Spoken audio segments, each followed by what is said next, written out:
Assalamualaikum warahmatullahi wabarakatuh. Perkenalkan, nama saya Satara Ramadina Putri dengan NIM 0603521080.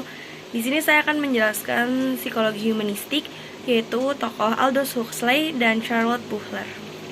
Aldous Leonard Huxley lahir pada tanggal 26 Juli 1894 dan meninggal pada tanggal 22 November 1963. Aldous merupakan seorang penulis, filsuf Inggris, dan anggota keluarga Huxley yang cukup terkenal. Huxley adalah seorang humanis, pasifis, dan satiris. Huxley kemudian tertarik dengan hal-hal spiritual seperti parapsikologi dan mistisisme filosofis, khususnya universalisme. Menjelang akhir hidupnya, Huxley diakui secara luas sebagai salah satu intelek berpengaruh pada masa itu. Ia dikenal atas novel-novelnya seperti Brave New World yang berlatar di London era distopia. Buku non-fisiknya seperti The Doors of Perception yang menjabarkan pengalaman setelah mengonsumsi obat psikedelik dan serangkaian esainya. Pada awal karirnya, Huxley menjadi penyunting majalah Oxford Poetry dan menulis cerpen dan puisi.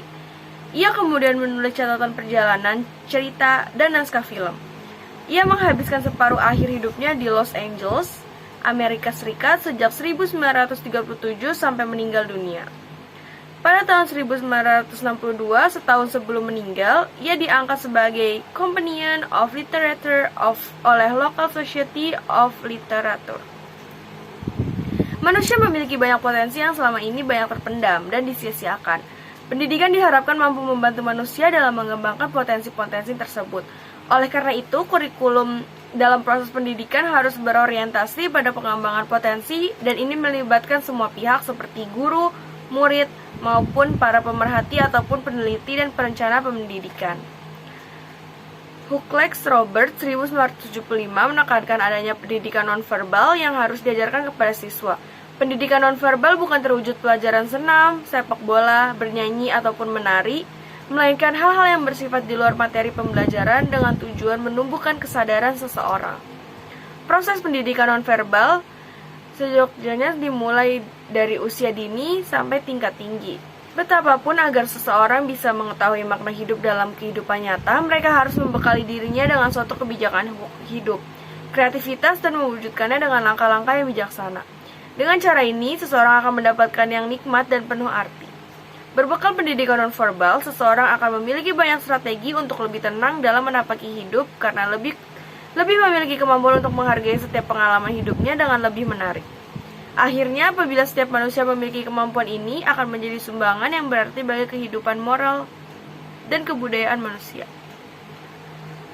Charlotte Buchler lahir pada tanggal 20 Desember 1893 dan meninggal pada tanggal 3 Februari 1974. Charlotte merupakan seorang psikolog perkembangan Jerman. Charlotte Buchler adalah mahasiswa Kulpe di Universitas Muni ketika ia meninggal secara mendadak pada tahun 1915.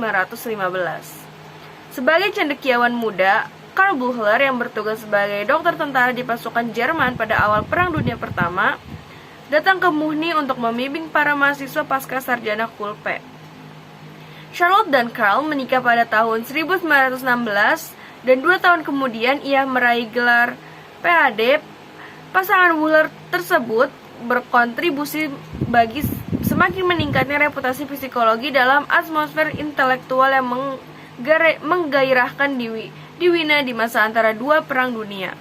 Pada tahun 1924 hingga tahun 1925, Charlotte Buchler belajar dengan beasiswa di Universitas Columbia, di mana ia bertemu dengan banyak psikolog Amerika terkemuka di masa itu. Ketika kembali ke Wina dengan membawa hadiah penelitian selama 10 tahun, ia berada dalam jalur untuk membangun reputasinya sebagai pelopor dalam pendekatan humanistik terhadap psikologi perkembangan sepanjang rentan kehidupannya. Perspektif Charlotte Buchler tentang perkembangan menekankan bahwa pertumbuhan yang sehat adalah tujuan psikologis. Hal sentral dalam pandangan Charlotte Buchler tentang kepribadian adalah keyakinannya tentang pentingnya keseimbangan harmonis dalam kecenderungan dasar untuk memuaskan kebutuhan, adaptasi yang terbatas, ekspansi kreativitas, dan menjaga suatu keteraturan internal. Hanya yang pertama yang mencakup suatu kepasifan dan pertumbuhan sepanjang rentan kehidupan memerlukan keterlibatan aktif dalam 3 kecenderungan berikutnya. Konseptualisasi ini mendahului hierarkis kebutuhan. Maslow dan Buhler menekankan bahwa proses ini terus berlanjut sepanjang rentan kehidupan. Buhler digambarkan oleh rekan-rekannya sebagai gambaran hidup dari pandangan psikologisnya. Bugental tahun 1975-1976 menggambarkannya sebagai orang yang sangat nyata dan sangat memesona yang mengetahui pikirannya dan merangkai pekerjaannya dengan cara yang ia yakini harus dilakukannya. Ia selalu bergerak aktif, mengerjakan sesuatu yang terlibat. Buhler merupakan kolaborator aktif bersama Carl Rogers dan khususnya Abraham Maslow. Dalam mengembangkan psikologi humanistik, ia memberikan cendekiawan muda tantangan dan mendorong pertumbuhan mereka melalui kegiatannya di Asosiasi Psikologi Humanistik, yang dipimpinnya sebagai presiden pada tahun 1965 sampai tahun 1966. Prinsip-prinsip inti psikologi humanistik adalah yang pertama, keberadaan manusia terjadi dalam konteks manusia yang unik serta dalam ekologi kosmik yang lebih besar. Yang kedua, manusia memiliki kehendak bebas yang membawa serta tanggung jawab. Yang ketiga, manusia sama-sama sadar diri dan sadar akan kesadaran ini. Ini adalah fitur kunci dari kesadaran. Yang keempat, memiliki niat dan tujuan dan sadar bahwa mereka dapat mengubah peristiwa masa depan. Kreativitas dan pencaharian makna dan nilai memainkan peran kunci dalam kehidupan manusia.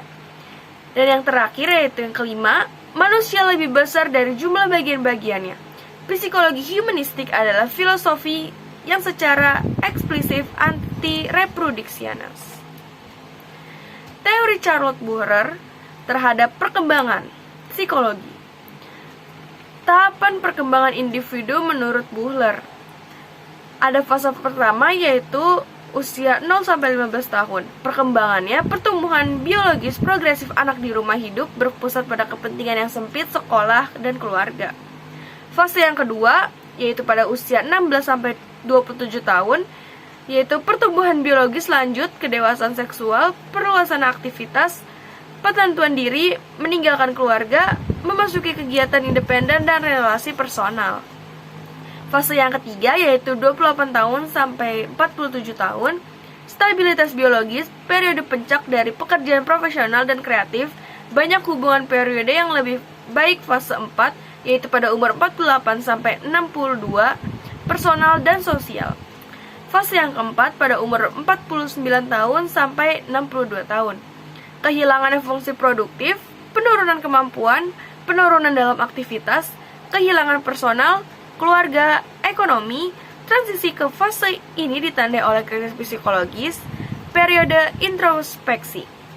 Dan yang terakhir yaitu fase kelima, usia 63 tahun ke atas, yaitu penurunan biologis, meningkatnya penyakit, pengunduran diri dari profesi, penurunan dalam sosialisasi, tapi meningkatnya dalam hobi, pencarian individu, periode retrospeksi, perasaan pemenuhan atau kegagalan.